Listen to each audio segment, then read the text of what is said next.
Sud Radio ça roule, midi 30. Laurence Perrault, Pierre Chasseret.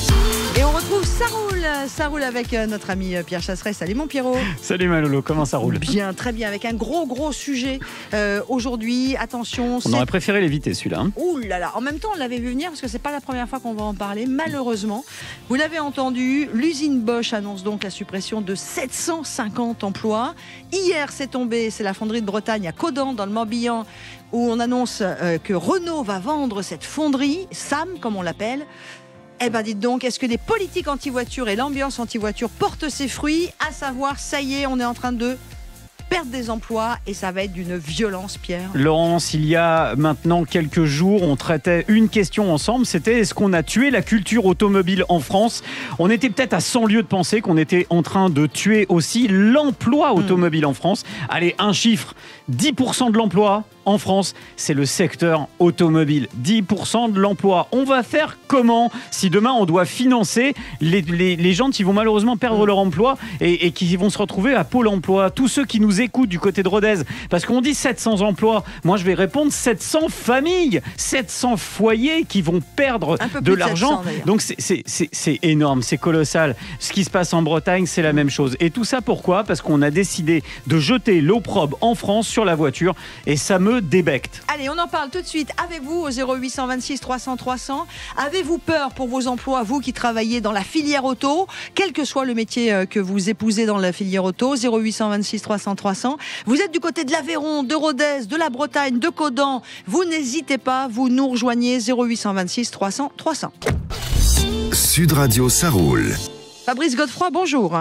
Bonjour à vous deux. Expert mobilité environnement chez 40 millions d'automobilistes, entre autres, et surtout, et j'ai vraiment découvert ça avec vous, monsieur Godefroy, une incroyable connaissance de cette filière auto, de cette filière professionnelle. Un petit mot d'ailleurs sur Bosch, qui n'est pas une usine ou on va dire une maison comme les autres, Fabrice.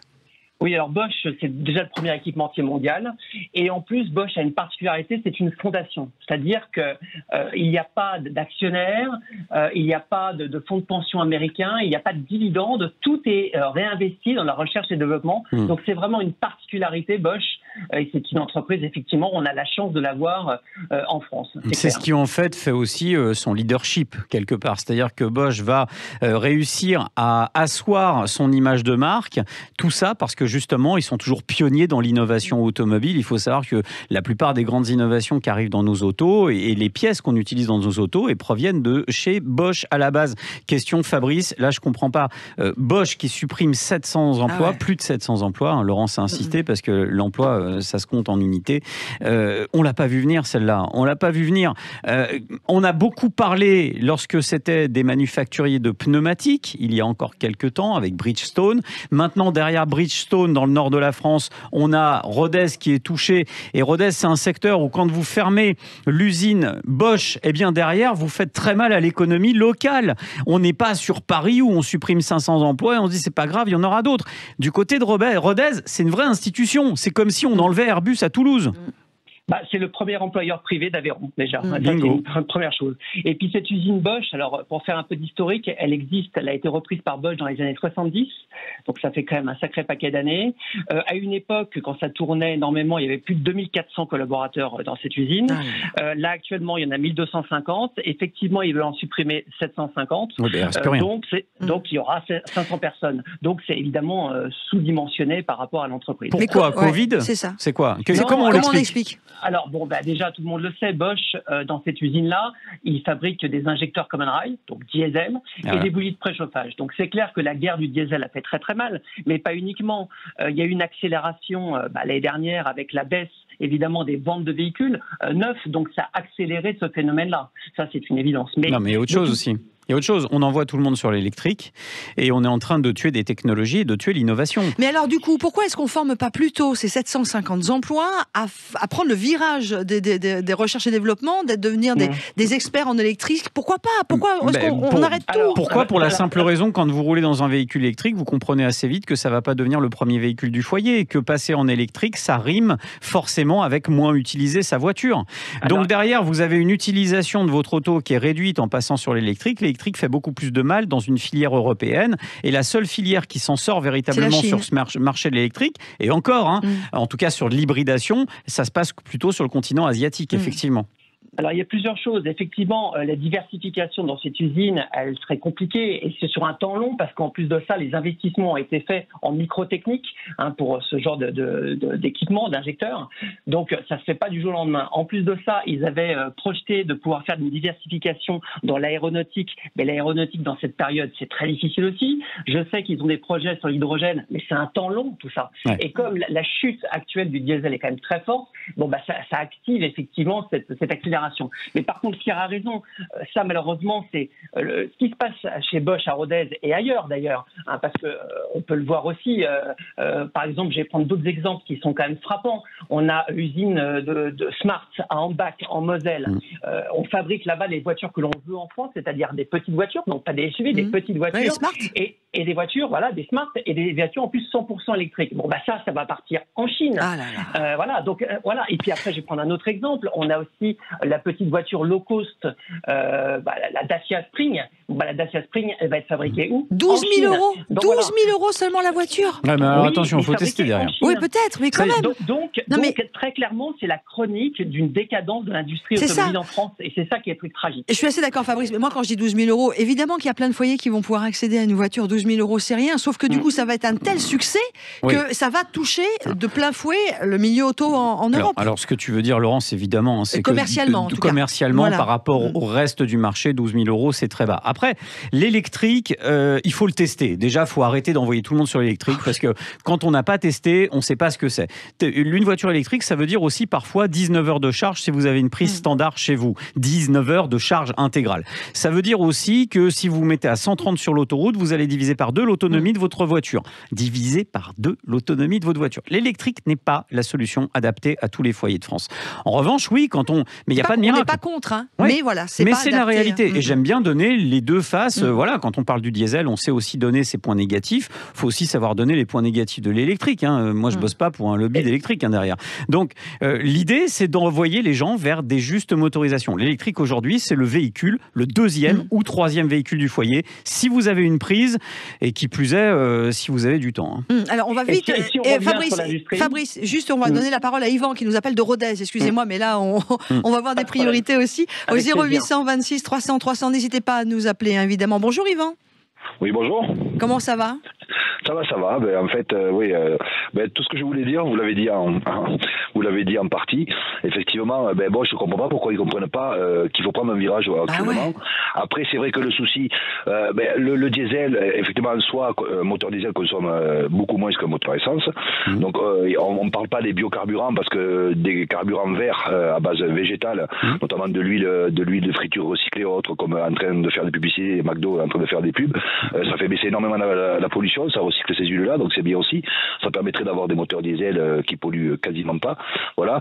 Mais après, c'est vrai que vous avez des solutions aussi qui sont très simples, de recycler les batteries de voitures électriques en batterie pour le stockage pour du solaire, par exemple.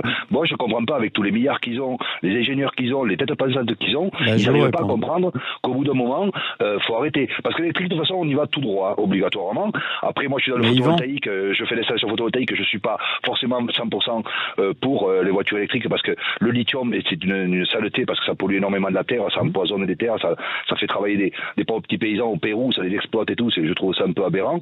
Et bon, aujourd'hui, on y va tout droit. Donc malheureusement, c'est vrai que... Sud Radio, parlons vrai, Yvan, bravo. Alors Yvan, j'ai juste un petit souci là-dessus, c'est qu'en fait, pourquoi ils n'ont pas fait le virage? Je suis d'accord, je souscris à tout ce que vous dites, bien évidemment, Yvan le terrible. Mais il y a un point sur lequel je veux vous répondre. Vous dites, mais pourquoi chez Bosch, ils n'ont pas vu venir le coup? Pourquoi ils n'ont pas anticipé? Vous savez où est le truc? C'est qu'en fait, Bosch a très bien vu venir le coup. Ils ont par exemple travaillé sur les biocarburants de synthèse, notamment sur le diesel de synthèse. Mais le problème, c'est qu'aujourd'hui, le politique a pris le pas sur l'ingénieur. C'est-à-dire que vous avez des politiques qui se croient plus malins que tout le monde, qui passent à la télé, qui commencent à sortir des âneries du genre demain, la moitié du parc qui sera électrique, et derrière, les constructeurs sont obligés. Vous avez des projets écolos qui disent on va mettre un malus à tout ce qui fait plus que 95 grammes, et du coup, les constructeurs constructeurs abandonnent des projets. Aujourd'hui, Bosch se voit amputé dans son budget de recherche et développement par des inepties politiques qui envoient droit dans le mur. Aujourd'hui, voilà, alors tant mieux pour le Roquefort, tant mieux pour le bleu, mais malheureusement, l'emploi, c'est quand même triste qu'il soit plus dans l'automobile à Rodez. Fabrice Godefroy, Fabrice. Attendez, Fabrice Godefroy veut intervenir, bougez pas. Sur le carburant de synthèse, Pierre a complètement raison, il travaillait sur l'e-fuel, mais le carburant de synthèse, ça marche avec un moteur thermique. Et d'ailleurs, en Allemagne, ils sont plus poussés là-dessus. Il y a Volkswagen qui travaille sur le R33, donc c'est effectivement une des solutions alternatives. Sur la partie... Je vous coupe parce que je vais vous dire un truc. En 2000, j'avais un Peugeot Partner HDI qui roulait au diesel. Je mettais 50% d'huile végétale brute. Il faut aller voir la voiture, comment elle marchait. Et la pollution, je l'ai fait tester à un contrôleur, j'avais divisé la pollution par 2. Et la voiture marchait très bien. En 2000, ça fait 20 ans. Vous mettiez de l'huile végétale ? De l'huile végétale, oui. Parce que l'huile végétale, ça lubrifie. Et en plus, il y a naturellement la vraie huile végétale, vous avez l'oxygène. Alors, Yvan, ce que je vous propose, parce que là, vous venez de dire quelque chose d'énorme. On va faire une pause. On se retrouve dans quelques instants. Ça pose d'autres soucis. Mais je voudrais en plus demander l'avis aussi à Fabrice Godefroy, qui est un vrai technicien du diesel et des moteurs. Et alors là, l'huile végétale, ça ne sert donc pas qu'à faire des frites. Eh bien, vous voyez, sur Sud Radio, on parle vrai. Toi, tu vas toujours à la station-service faire le plein alors que tu pourrais tranquillement aller chez McDo, Quick ou Burger King. Ah non, moi je vais dans les restaurants étoilés, monsieur. Quitte à prendre de l'huile, je prends de la bonne.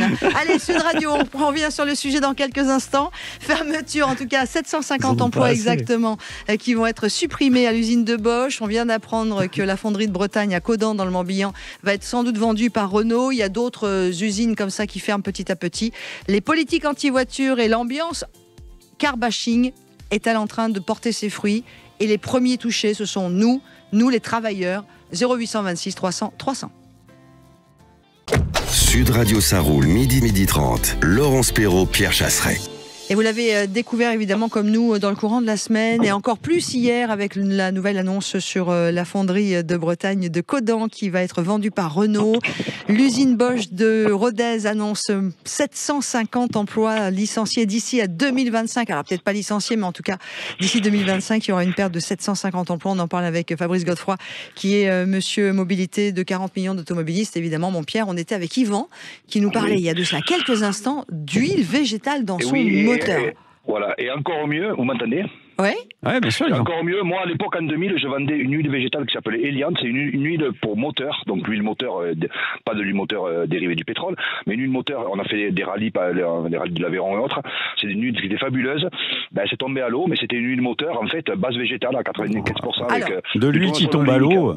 Tout le sol oléique. Alors normalement, l'huile ne tombe pas à l'eau, Yvan, l'huile tombe en dessous. Attendez, là c'était 95% d'huile. C'est une blague. Oléique, donc déjà la pollution elle est réduite. Voilà. Yvan, c'était une blague. Non, mais je suis parti, mais je peux quand même, on me laisse le droit de parler, si je peux parler un peu, parce que les gens parlent beaucoup, Yvan... mais moi je ne parle pas beaucoup. Non, mais en fait, Yvan, j'ai fait une blague. J'ai juste fait une blague. C'était une blague. J'ai compris, mais après, si vous voulez, moi je connais des agriculteurs qui ont des tracteurs, ils mettent moitié gasoil, ils se font leur colza, ils se le pressent sur des surfaces qui ne sont pas dédiées à la nourriture ou aux animaux, et ils se font moitié-moitié. C'est-à-dire que c'est directement du champ au tracteur. Okay. Donc la pollution, c'est zéro. Yvan, donc là, c'est voilà, une pollution. Voilà. S'il vous plaît, on va aussi, parce que vous savez que sur Sud Radio, on fait des débats, donc c'est pas voilà, il faut que plusieurs personnes parlent aussi et donnent leur avis. Je voudrais quand même par rapport, parce que moi, vous m'apprenez quelque chose. Pour le coup, je voudrais que Fabrice Godefroy, qui est vraiment un grand technicien des motorisations et du diesel, nous donne son avis sur ce que vous nous expliquez sur les huiles végétales. Fabrice Godefroy. Tout ce qui est biocarburant, carburant de synthèse, effectivement que ça existe, le bioéthanol par exemple et autres. Mais là, j'ai bien noté une chose, quand c'est sur un véhicule qui a plus de 20 ans.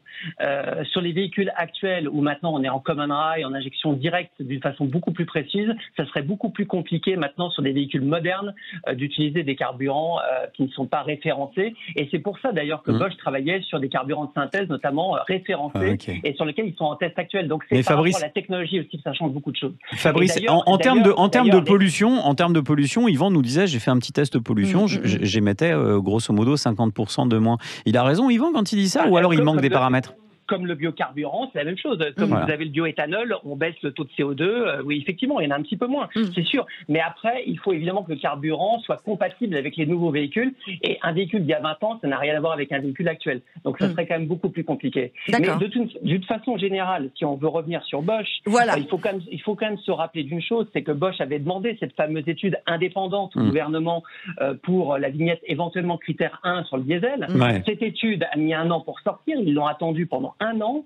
L'étude est plutôt favorable, on a déjà parlé sur Sud Radio. Totalement favorable. Voilà, on s'est aperçu qu'il y avait moins de particules maintenant que sur l'essence, on s'est aperçu qu'il y a moins de consommation, moins de CO2, effectivement qu'il y avait encore plus d'oxyde d'azote, mais l'étude était plutôt favorable et le gouvernement avait déjà scellé politiquement en fait l'avenir du diesel.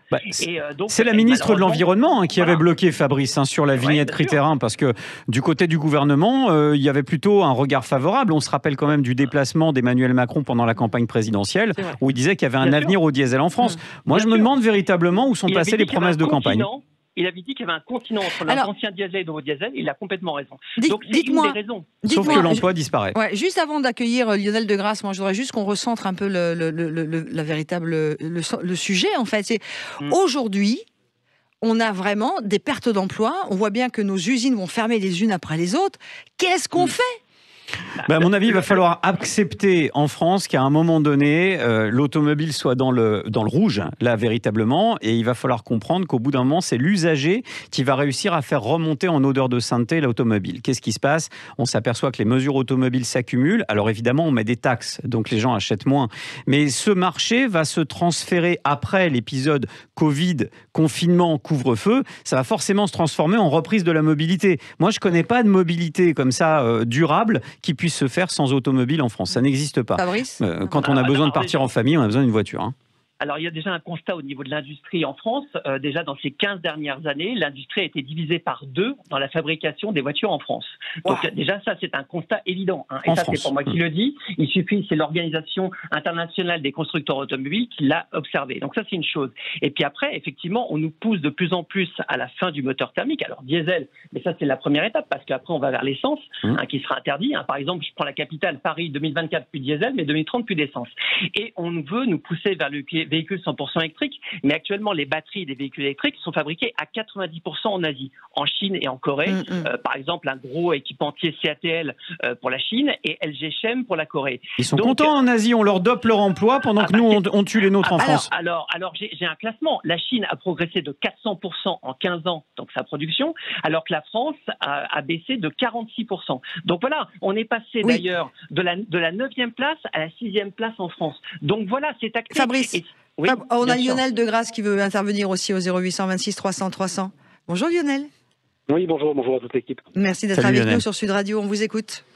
Oui, écoutez, simple constat, ils ferment encore une usine. Moi, il me semblait quand même que cet épisode Covid avait bien pointé cette problématique de dépendre de la mondialisation au final, et je pense que les politiques, ça a été les premiers à dire qu'on allait réindustrialiser et qu'on allait faire justement attention à ne pas se retrouver dans ce genre de contraintes, à devoir dépendre finalement d'autres. Alors évidemment, on aura toujours certains produits où on va dépendre des pays d'Asie, où on va dépendre d'autres puissances. C'est sûr et certain. Les semi-conducteurs ou peu importe, ça va être des choses qui vont être très difficiles à réindustrialiser parce que c'est des machines de guerre et ça va être très compliqué. Il n'empêche que, effectivement, nos usines ferment les unes après les autres. On va se retrouver bientôt juste finalement des acheteurs de produits manufacturés ailleurs. Et il ne faut pas oublier quand même qu'il faut que les gens travaillent, et le travail d'usine, même si au demeurant c'est un petit peu, on se dit les pauvres et tout, il n'empêche que ça fait travailler beaucoup de monde et ça fait travailler surtout des petites mains. Et les petites mains, c'est des gens qui vivent c'est des gens qui vivent, qui consomment généralement sur place, en local. Donc c'est ce qui fait vivre le pays. Et malgré ça, on n'a aucune politique finalement de relance et de réindustrialisation de nos industries, alors que, à la limite, il faudrait peut-être le faire même au niveau européen, c'est-à-dire faire un grand programme pour réindustrialiser finalement l'Europe. Lionel, on fait un jeu ? On fait un jeu, vous et moi. Imaginons, on monte une boîte tous les deux, on monte une société, on décide de monter une boîte qui va fabriquer des composants ou des pièces automobiles. Vous avez envie de la monter en France, vous ? Non, pas du tout. Mais vous voyez, le problème, c'est que le climat autophobe en ce moment est en train de tuer l'emploi en France autour du secteur de l'automobile. Parce qu'on mise mal, en fait. Parce qu'on mise mal. C'est-à-dire que concrètement, tout le monde là parle de l'électrique et tout comme si c'était une révolution, on va dire, absolue. Là, les moteurs thermiques en ce moment polluent presque moins que la conception d'une voiture électrique. Oui. C'est-à-dire que produire une voiture électrique, avec tout ce que ça génère comme utilisation de métaux rares et de choses comme ça va générer de toute façon plus de CO2 que la pollution que va gérer une voiture thermique à notre époque. Les moteurs nouvelle génération sont bien plus performants, ne polluent pas comme polluait une 4L ou une connerie comme ça. Lionel, ce que je veux dire, c'est qu'il faut acter. Lionel, le problème, c'est que... terminer par ça. Alors, rapidement. Je voudrais juste terminer par un truc. Vous savez, en France, concrètement, on disait, en France, on n'a pas de pétrole, mais on a des idées. Et on a beaucoup vendu, finalement, de l'intelligence. Et de la formation, et de l'intelligence, et de l'ingénieur, et compagnie. Le problème, c'est que tous les classements PISA, actuellement, nous font régresser à toute vitesse. Alors, je voudrais avoir Lionel, excusez-moi de vous couper la parole, parce que là, du coup, je voudrais quand même avoir, il nous reste une petite minute, l'avis de Fabrice Godefroy, notre invité de Pierre, pour conclure. Fabrice ?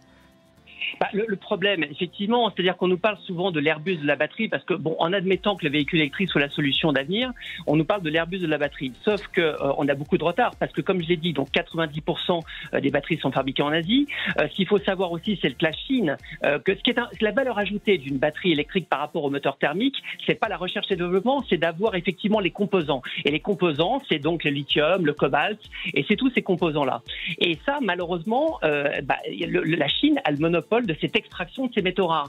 Donc c'est ça aussi qu'on a comme souci. C'est-à-dire que de plus en plus, on va affaiblir l'Europe, qui était des pays constructeurs, des motoristes en Italie, en France, en Allemagne, et on va renforcer effectivement une industrie plutôt chinoise sur ces batteries électriques. Donc il y a un moment, le constat il va être assez rapide, c'est-à-dire qu'on va devenir client en fait de l'Asie sur ces composants, et nous on va plus les fabriquer en France. Ça, c'est évident. Eh ben moi je vous l'ai donné ce qui est vraiment dramatique. Ce qui est dramatique en ce moment, c'est la vie des 700 familles qui ont perdu leur emploi, 750 familles, et puis toutes celles qui vivent dans le secteur de l'automobile. Je pense du côté de Sochaux, ça doit trembler aussi du côté de Sochaux.